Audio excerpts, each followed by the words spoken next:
예, 고린도전서 오늘 네 번째 시간이에요. 보니까 성경 맥잡기는 80번째 시간이네요. 고린도 교회는 첫 시간부터 말씀을 드렸습니다만 문제의 백화점이라고 할 수 있을 정도로 정말 다양한 문제거리들이 포진되어져 있는 그런 교회였습니다.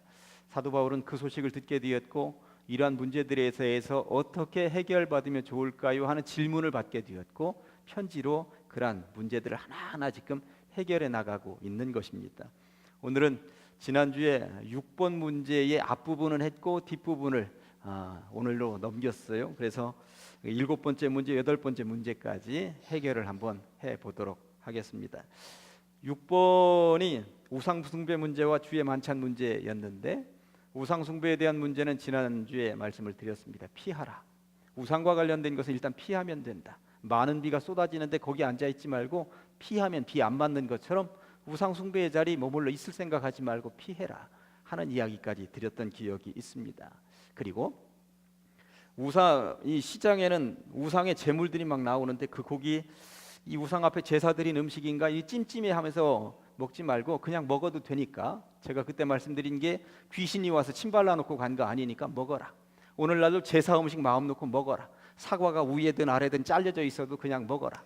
귀신이 전혀 건드리고 간 것 아니니 무조건 먹어라. 이런 이야기 말씀을 드렸던 기억이 있습니다. 오히려 그런 데 가서 찜찜하면 그들을 인정하는 거예요. 불교에 가서 저기 석가 이 우상 덩어리 보고 괜히 찜찜하고 그러면 오히려 인정하는 것인지도 몰라요. 그 돌덩어리예요. 아무것도 아닙니다. 어떤 영향력도 끼칠 수 없는 그냥 돌덩어리입니다. 그런 인식 가지고 살면 하나님의 위대하심을 더 느낄 수가 있다는 것이죠. 이런 이야기까지 이제 지난주에 말씀을 드렸어요.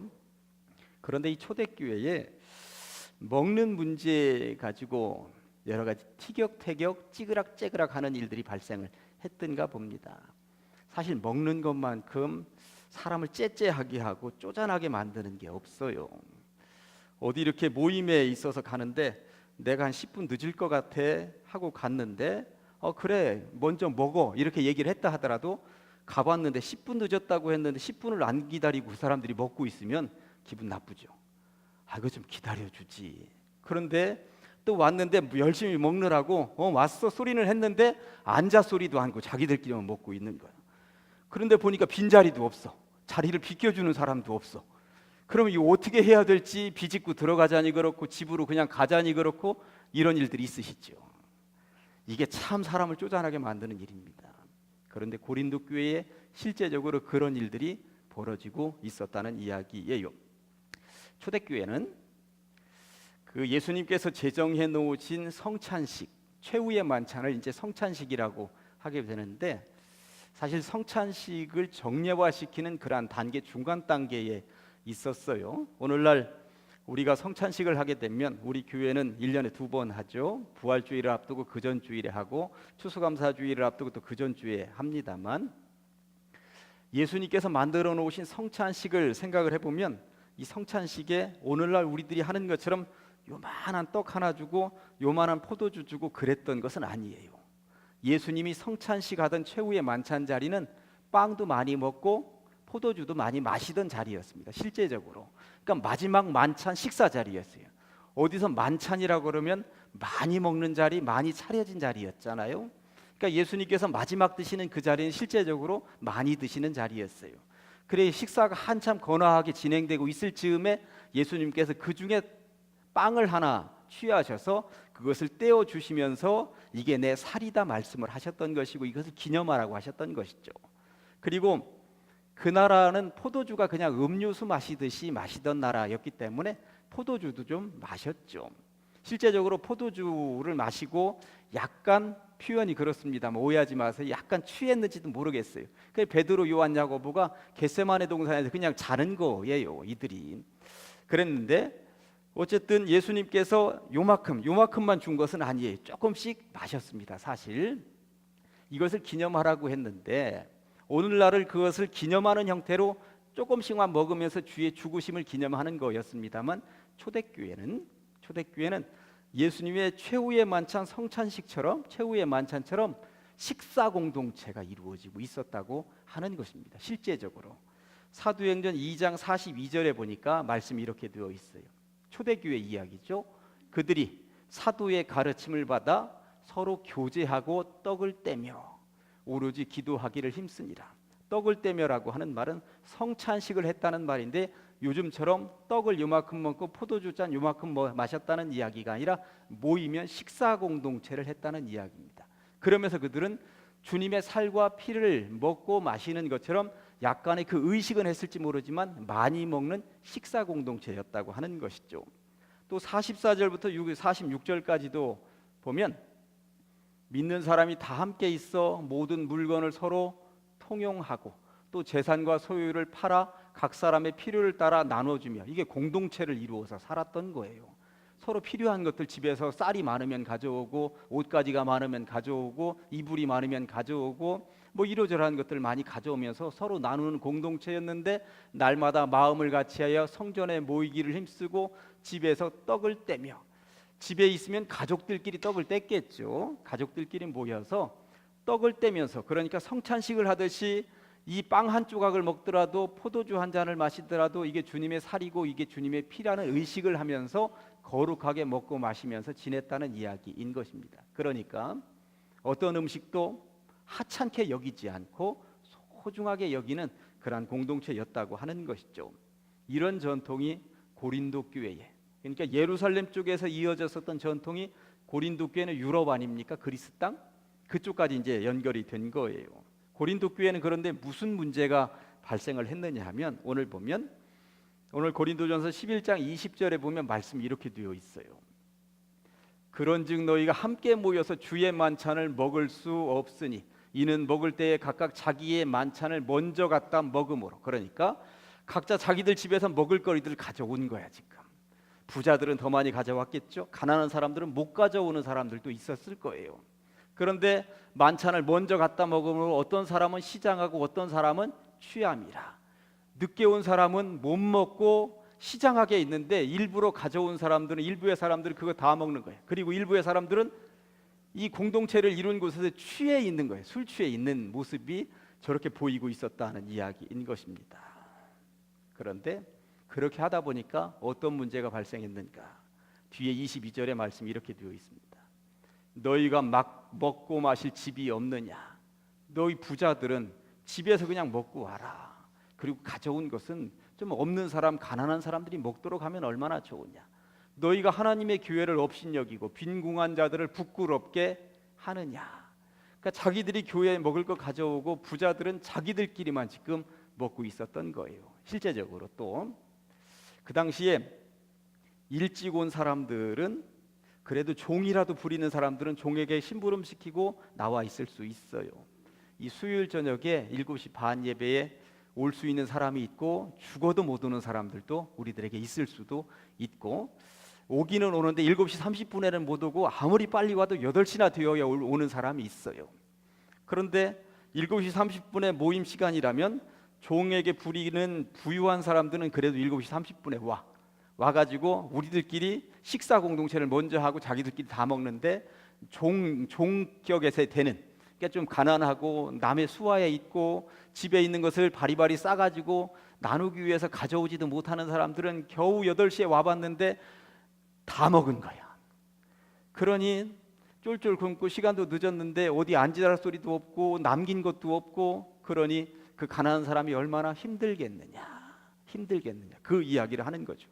누구는 많이 먹고 누구는 취하고 있고 누구는 쫄쫄 굶고 있고, 이게 교회가 이게 말이 되느냐 하면서 사도 바울이 그 이야기를 하고 있는 것입니다. 그러면서 주님께서 만들어 놓으신 주의 만찬이라고 하는 것은 어떤 의미가 있는지 고린도 교회에다가 교육을 시키는 장면이 11장 23절부터 29절까지 길게 나와 있는데, 요게 이제 교회마다 성찬식을 할 때 읽는 본문이 바로 저 본문이죠.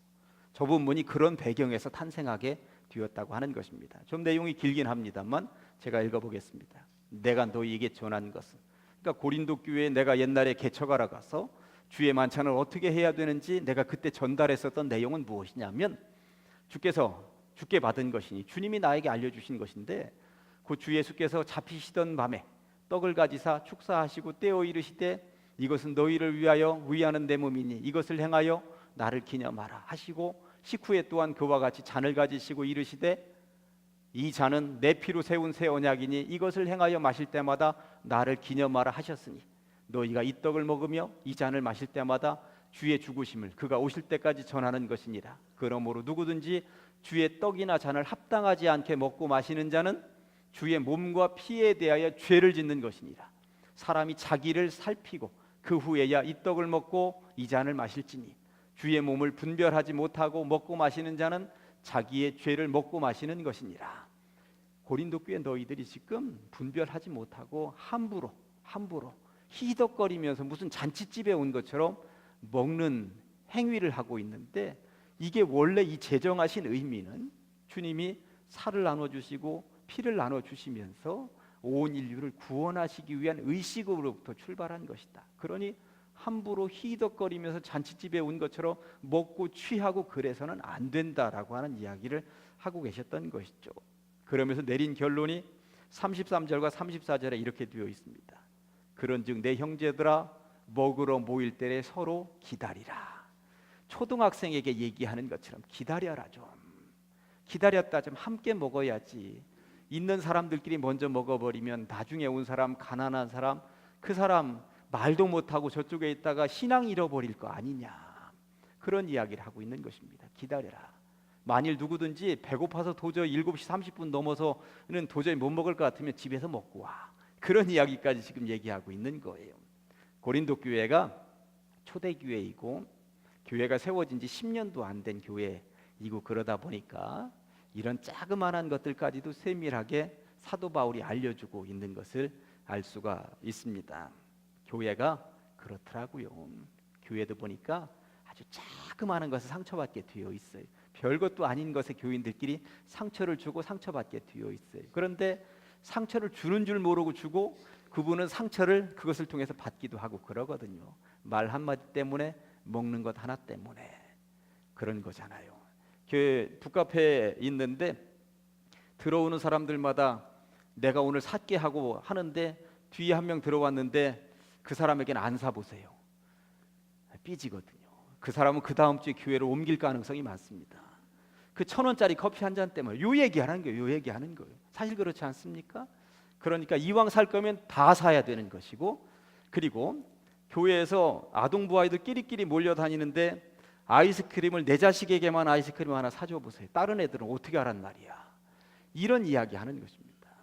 이게 베풀더라도 제대로 베풀고 베풀려면 온전히 다 베풀고 해야 되는 것이다 라고 하는 것이죠. 교회에서 어느 누구 하나라도 배제되는 일이 발생해서는 안 된다. 특별히 가난한 사람들, 없이 사는 사람들을 더 끌어안아야 된다는 이야기를 하고 있는 것입니다. 하여튼 주의 만찬은 그렇게 탄생한 것이니 함부로 마구 먹고 즐기는 도구로 사용되어서는 안 된다는 이야기를 고린도 교회에 하고 있습니다.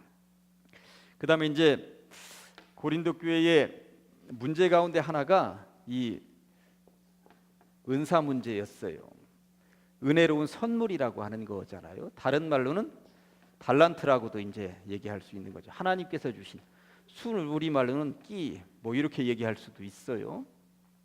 하나님이 주신 달란트는 다양합니다. 그런데 내게 주신 달란트가 더 특별하다고 주장하는 고린도 교회 성도들이 있었던 거죠. 그러다 보니까 사도 바울이 여기에 대해서 교육할 필요가 있다는 생각을 가지게 된 것입니다. 12장 4절부터 11절까지 한번 보시겠어요? 은사는 여러 가지나 성령은 같으니까 어느 게 더 높고 어느 게 더 낮고 그런 거 없어. 성령 하나님은 한 분이신데 그분이 다 통치하시는 내용인 것이니까 그 얘기를 하는 거죠. 직분은 여러 가지나 주님은 같으며, 또 사역은 여러 가지나 모든 것을 모든 사람 가운데서 이루시는 하나님은 같으니 각 사람에게 성령을 나타내시면 유익하게 하려 하십니다. 어떤 사람에게는 성령으로 말미암아 지혜의 말씀을, 어떤 사람에게는 같은 성령을 따라 지식의 말씀을, 다른 사람에게는 같은 성령으로 믿음을, 어떤 사람에게는 한 성령으로 병 고치는 은사를, 어떤 사람에게는 능력 행함을, 어떤 사람에게는 예언함을, 어떤 사람에게는 영들 분별함을, 다른 사람에게는 각종 방언 말함을, 어떤 사람에게는 방언들 통역함을 주시나니 이 모든 일은 같은 한 성령이 행하사 그의 뜻대로 각 사람에게 나누어 주시는 것이니라. 은사는 다 달라. 그 이야기를 하는 것이죠. 교회에 교사로 봉사하는 분이 있고요, 찬양대로 봉사하는 분이 있습니다. 나는 그런 거 다 싫다. 부엌에서 그냥 설거지가 나에게 딱 맞아. 하여튼 설거지 때에 가보면 그 사람 얼굴 볼 수 있을 때도 있습니다. 교회에서 봉사가, 기도가 달란트인 분들도 있습니다. 하여튼 기도. 그리고 교회에서 물질로 봉사하는 분들도 있습니다. 교회 보니까 다양한 은사가 있어요. 그런데 그 다양한 은사를 주신 분이 하나님이시고, 다양한 은사를 통해서 기쁨으로 봉사하게 이끌어 주시고 그 마음 주신 분도 한 분 하나님이라고 거듭거듭 이야기를 하고 있는 것이죠. 그런데 고린도 교회가 다양한 은사를 가지고 있는데 그것 가지고 티격태격 다투고 내 은사가 최고다 하고 있으니 그게 말이 되느냐 하는 이야기를 하고 있는 것입니다. 이 성경을 조금 더 읽어보면 사람이라고 하는 이 몸뚱아리도 머리도 있고 손발도 있는데 장기도 있는데 내 것이 최고라고 얘기하면 되겠느냐. 모든 장기의 기능들이 손과 발이 합력해서 선을 이루는 것인데 교회도 마찬가지다. 모든 성도들이 합력해서 선을 이루는 것이다 하면서 최고의 은사가 무엇인지 알려줄까? 그게 12장 31절에 이렇게 나와 있습니다. 넘기세요. 12장 31절. 너희는 더욱 큰 은사를 사모하라. 그런 은사들보다도 최고 좋은 은사가 뭔지 알려줄까? 또 내가 또한 가장 좋은 길을 너희에게 보이리라. 12장 31절을 이렇게 얘기하고 13장으로 넘어갑니다. 13장에는 뭐가 나와 있을까요? 사랑이 나와 있는 것이죠. 이 사랑장이 등장한 배경이 바로 이것입니다. 고린도 교회에 거기 보면 1번부터 6번까지 이런 문제가 다양하게 있는데, 이런 문제가 탄생하게 된 배경에는, 그 밑바탕에는 사랑이 없어서 고린도 교회에 이런 문제들이 발생한 거야. 사랑을 회복하면 이런 문제들은 다 해결이 되는 거야. 그 이야기를 하는 거예요. 그러니까 사랑장이 등장하게 된 배경은 바로 앞에 사랑하지 못하는 사람들이 있었기 때문에 사랑장이 등장하게 되었다라고 하는 것입니다. 그런데 이 사랑장이 등장하는데 1절부터 3절까지는 쭉 나와 있습니다만 4절 한번 보여줄래요? 예. 중간쯤에 보면 셋째 줄에 넷째 줄, 다섯째 줄, 사랑은 뭐뭐하고 사랑은 뭐뭐하고 할 때 첫 번째가 사랑은 오래 참고라고 되어져 있습니다. 지금 고린도 교회가 참을성이 없어요. 분열도 내가 의지하는 바울이 최고다, 아볼로가 최고다, 이 베드로가 최고다. 자기 마음에 있는 거 다 내뱉는 거야. 참을성들이 없습니다. 그러니까 첫 번째로 오래 참고라고 하는 말을 가장 먼저 포진시켰다라고 하는 이야기인 것입니다. 참아라. 참으면 된다. 참아야 교회가 제대로 서간다 하는 이야기를 하고 있는 것입니다. 아무튼 고린도 교회의 사랑에 대한 이야기를 이렇게 집중 포화하면서 집어넣어서 사랑장을 만들었다라고 하는 것, 어떤 배경에서 나왔는지 살펴보면서, 사실 교회에서도 사랑 노래를 많이 합니다만 강대상에서 목회자가 사랑 이야기를 너무 많이 한다 그러면 그 교회에 사랑이 없을 가능성도 많아요. 그러니까 자꾸 사랑하라고 하는 거거든. 기도하라고 자꾸 얘기하면 그 교회 기도가 지금 식어 있기 때문에 그런 거거든요. 그러니까 사랑하라 소리를 조금 덜 하는 것도 보면 오히려 그게 더 사랑의 공동체가 될 수도 있겠구나 하는 이런 생각을 한번 저는 해보았습니다. 그런 다음에 고린도 교회 이제 문제가 뭐였냐면 이 방언 문제하고 예언 문제였어요. 여러분들 성경을 읽으면서 방언 문제와 예언 문제, 이 방언은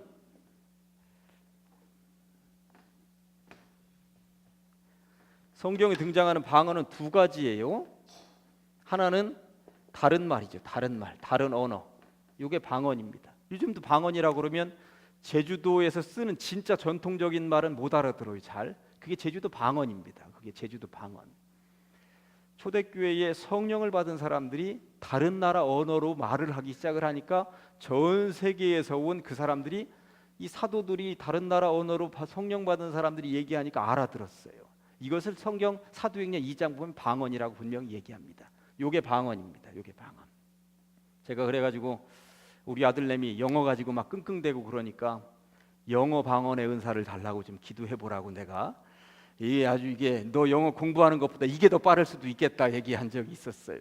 이 방언입니다. 그런데 두 번째 방언이 무엇인지는 아시죠? 기도하면서 알아들을 수 없는 말로 하나님과 기도하는 것, 하나님과 나만의 독특한 언어를 방언이라고 얘기를 하는 것이죠. 기도하면서 받게 되는 것입니다. 그런데 오늘 고린도 교회는 분명히 얘기합니다. 방언의 은사 받을 때 방언의 통역 은사까지도 함께 받아야지, 누군가는 방언으로 기도해놓고 자기가 무슨 내용으로 기도했는지도 모르는 경우가 비일비재하게 많이 있기도 하다라고 하는 것입니다. 그런데 성경에 등장하는 예언이라고 하는 말이에요. 성경에 예언이라는 말이 자주 등장하는데 많은 분들이 예언이라고 하는 말을 잘 몰라요. 구약 성경에 예언자들이 있습니다. 선지자라고도 하지만 예언자라고 해요. 그런데 예언자라고 하는 이 사람들이 앞에 벌어질 일들을 미리 내다본다, 이런 예언이 아니에요. 이 예언이라고 하는 말은 하나님의 말씀을 그대로 받아서 받은 대로 전하는 게 예언이에요. 그러니까 앞일을 내다보는 게 예언이 아니라 구약시대 예언자는 하나님의 말씀을 그대로 받아서 그대로 전달하는 사람들이 예언이에요. 신약시대는 이 예언이 어떻게 나타났냐면, 교회가 세워져 있는데 교회에 목회자들이 그 당시에는 없어요. 거의 그냥 교회는 세워져 있는데 평신도들끼리만 모여서 주로 예배를 드릴 때가 많았어요. 평신도들끼리만 모여서. 그리고 예배 드릴 때 구약시대에 있었던 시편 같은 경우는 그걸 가지고 찬송을 부르고 노래를 부르고 그럴 수는 있었는데, 이게 구약 성경책도 있는데 예수님에 대한 것들을 듣기는 듣고, 이 사도 바울 같은 경우가 가서 개척했을 때 몇 개월 또 뭐 1년 개척하는 기간에 들어서는 설교 가지고 아는 거죠. 그 이외에는 알 수 있는 정보가 많지 않았어요. 그러다 보니까 이들이 사람들이 끼리끼리 모여서 둘러 앉아서 예배를 드리다가, 오늘날처럼 이런 의자가 있는 형태도 아니었고, 둘러 앉아 있다가 누군가가 하나님으로부터 계시를 받으면 나에게 주신 말씀이 이런 것이 있습니다 하고 그걸 가지고 전달하게 되어 있습니다. 그걸 가지고 나에게 주신 말씀의 은사는 이겁니다, 나에게 이런 말씀을 주셨습니다 하고 얘기하게, 이게 예언이었어요. 그러니까 구약시대 예언자들도 하나님으로부터 받아서 내가 이런 말씀을 선포한다고 예언하는 것처럼 신약시대에도 이런 형태의 자그마한 예언자가 되어서 교회에 앉아서 예언을 하도록 되어 있었어요. 예언을 했습니다. 나는 이런 은혜를 받았습니다 하고 기도하던 중에, 묵상하던 중에 서로가 돌아가면서 은혜 받은 이야기를 하는 거죠. 그런데 방언도 그렇고 예언도 그렇고 이게 어느 순간부터 자랑이 되어버렸다고 하는 것입니다. 방언도 자랑이 되어버렸고 예언도, 사실 우리 교회에서 그런 일이 벌어졌다고 생각을 해보십시다. 1년이 가고 2년이 가고 10년이 가도 한마디도 안 하는 사람도 분명히 있을 거예요. 남들 앞에 나서기 싫어하는 사람, 나는 말빨이 없다고 생각하는 사람, 그런 사람들은 말 안 할 거예요. 그런데 정말 말 잘하는 분들은 매주마다 얘기할 가능성도 있어요. 이게 고린도 교회에서 이런 일이 지금 벌어지고 있었다라고 하는 것입니다. 여기에 대해서 중심을 잡아야 되겠다 하는 생각이 들었던 것이죠. 14장 1절과 2절에 이렇게 되어 있어요. 자막 보여주세요. 사랑을 추구하며 신령한 것들을 사모하되 특별히 예언을 하려고 하라. 방언을 말하는 자는 사람에게 하지 아니하고 하나님과만 직통적으로 방언을 하는 것이니 이는 알아듣는 자가 없고 영어로 비밀을 말함이니라. 하여튼 이렇게 예언과 방언이 있는데 중요한 것은 끝에 깨로 가서 39절과 40절에 이렇게 되어 있습니다. 그런즉 내 형제들아, 예언하기를 사모하며 방언 말하기를 금하지 말라. 그러나 모든 것을 품위 있게 하고 질서 있게 해라. 예언을 한다 하면서 서로 내가 먼저 얘기하려고 다투는 일들이 발생을 했던 거예요. 요즘 주일날 예배 설교한 것을 가지고 각 구역별로 서로 돌아가면서 얘기도 하고 은혜 받은 이야기도 하고 구역별로 그러는 줄로 알고 있습니다. 그런데 어느 구역도 서로 말하려고 티격태격 다투었다는 얘기는 아직까지 저에게 들려오지는 않고 있습니다. 초대교회 예배가 그런 형태로 진행되고 있었는데 서로 얘기하려고 나서는 사람들이 너무 많았기 때문에 질서 잡는 차원에서 사도 바울이 지금 그곳에 편지를 보내는 것이다. 신약 성경을 읽으면서 예언이라고 하는 말이 나오면 저게 도대체 무슨 말인가 이런 형태가 예언이었다라고 하는 것을 상식적으로 알고 계시면서 성경을 읽으시라고 제가 알려드렸습니다. 하여튼 그게 하나님으로부터 받아서 나는 계시 받아서 내가 이렇게 은혜 받았습니다 하고 얘기하는 게 예언이었다 하는 것입니다. 그다음에 이제 마지막 문제 하나만 더 다루겠습니다. 우리는 부활을 믿는 종교예요. 부활이 없으면 기독교는 아무 의미가 없죠. 그런데 초대교회에 부활이 진짜 있느냐 이런 분위기들이 자꾸 들려오는 거예요. 사도 바울에게도 부활이 진짜 있어? 그런 이야기들이 자꾸 들려오는 거죠. 우리 죽었다가 저 천국 진짜 가는 거야? 이런 이야기들이 자꾸 들려오는 거예요. 여기에 대해서 명쾌하게 사도 바울이 알려줘야 되겠다는 생각이 들었죠. 그래서 15장 3절부터 8절까지에 이런 얘기가 나옵니다. 내가 받은 것을 먼저 너희에게 전하였노니 이는 성경대로 그리스도께서 우리 죄를 위하여 죽으시고 장사 지낸 바 되었다가 성경대로 사흘 만에 다시 살아나사 누구에게 먼저 보이셨어요? 게바는 누구? 베드로에게 먼저 보이시고 후에 12제자에게 보이시고 그 후에 500여 형제에게도 일시에 보이셨나니 그 중에 지금까지 대다수는 살아있고 그 500여 명이 지금도 예수님의 부활을 본 사람이 지금도 살아있으니 나만 얘기하는 게 아니야. 그 사람들에게 한번 물어봐. 이런 이야기죠. 어떤 사람은 잠들었으며 죽었고 어떤 사람은 살아있고 어떤 사람은 죽었고 그 후에 야고보에게 보이셨으며 야고보는 누굴까요? 예수님의 육신의 동생 바로 밑에 동생 야고보서를 쓴 사람 야고보에게 보이셨고 그 후에 모든 사도에게와 맨 나중에 만삭되지 못하여 난 자 같은 내게도 보이셨느니라. 나도 봤다.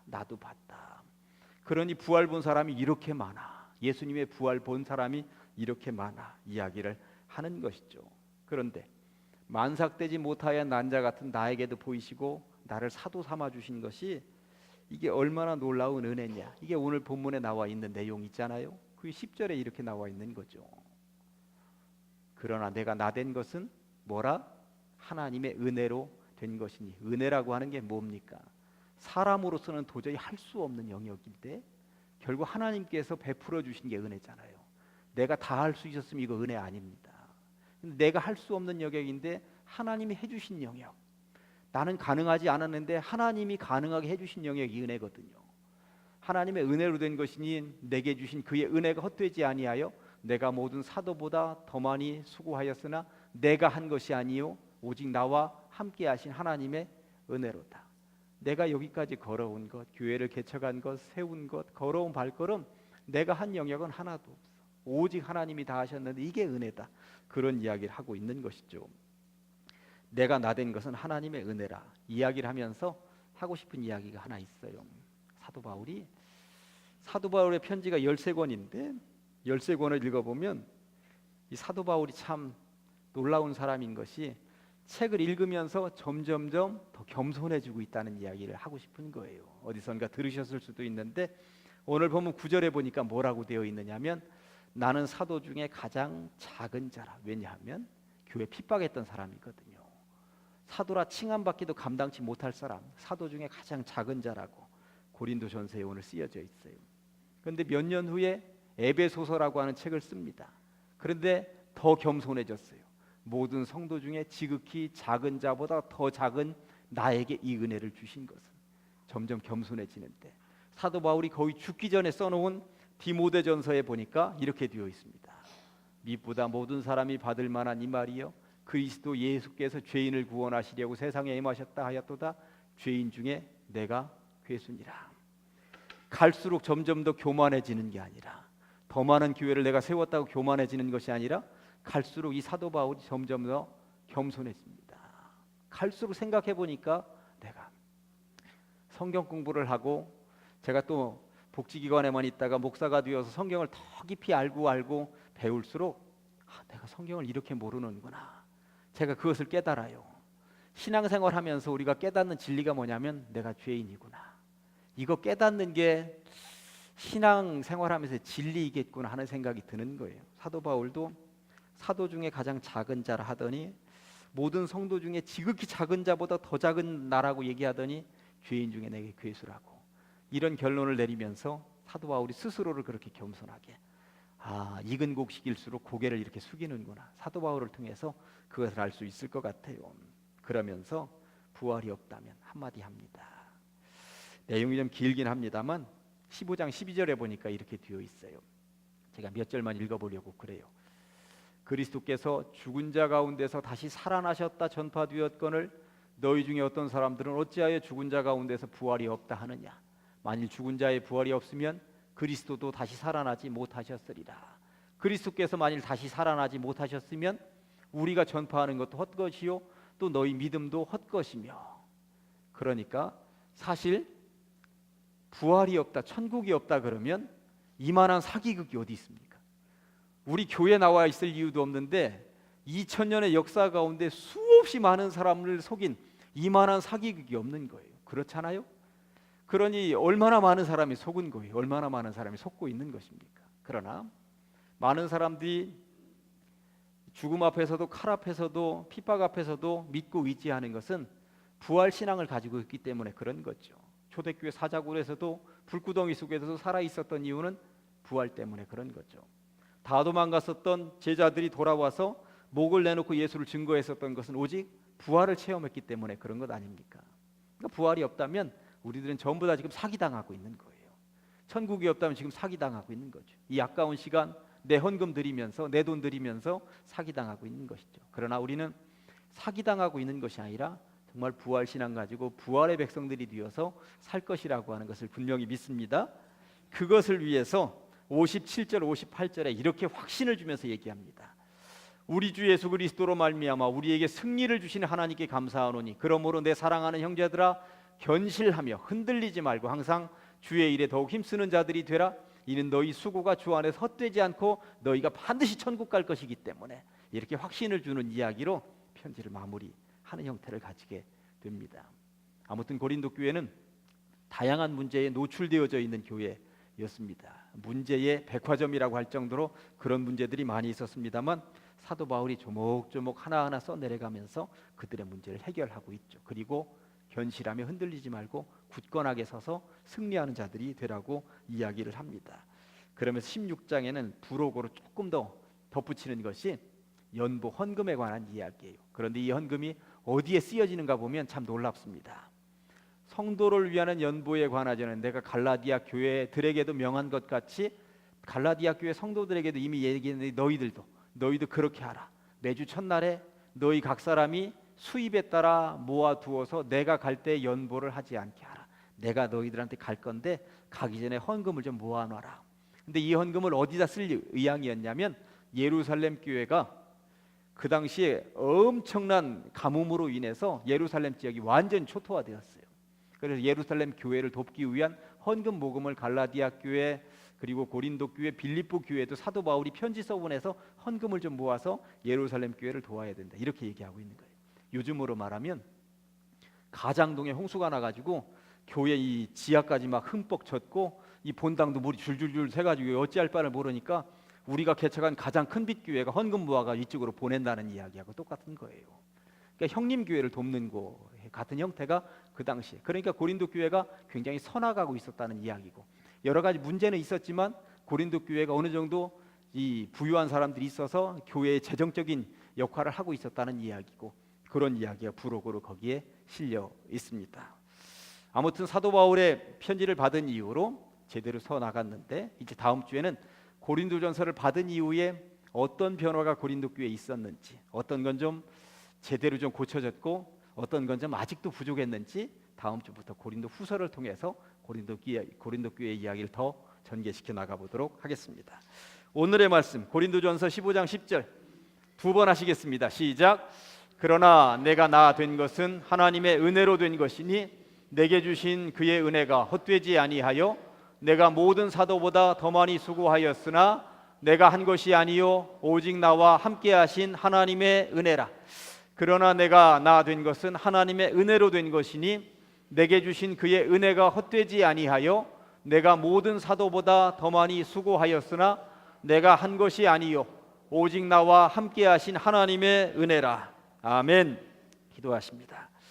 하나님 아버지 감사합니다. 이 밤에 우리를 불러주시고 성경 맥잡기 특별히 고린도 전서를 통하여서 살펴보게 하시니 감사합니다. 다양한 문제들에 노출되어져 있었던 교회였겠습니다만 사도 바울의 편지를 통하여서 제자리를 잡아가고 더욱더 튼실하고 견실해지는 모습을 보게 됩니다. 하나님, 우리 교회에도 어찌 문제가 없겠습니까? 문제가 발생할 수도 있겠습니다만 서로 보듬어 안게 하시고 서로 사랑하게 하시고 행복한 교회 공동체를 함께 이루어갈 수 있는 주의 백성들 되게 하여 주시옵소서. 주의 은혜가 우리들에게 부어짐으로 우리가 주님께서 원하시는 발걸음을 걸어갈 수 있음을 놓치지 않게 하여 주시옵시고, 사도 바울처럼 겸손하게 주님 손 붙잡고 주님이 원하시는 그 길을 찬송하며 걸어가게 하여 주시옵소서. 예수님의 이름으로 기도합니다.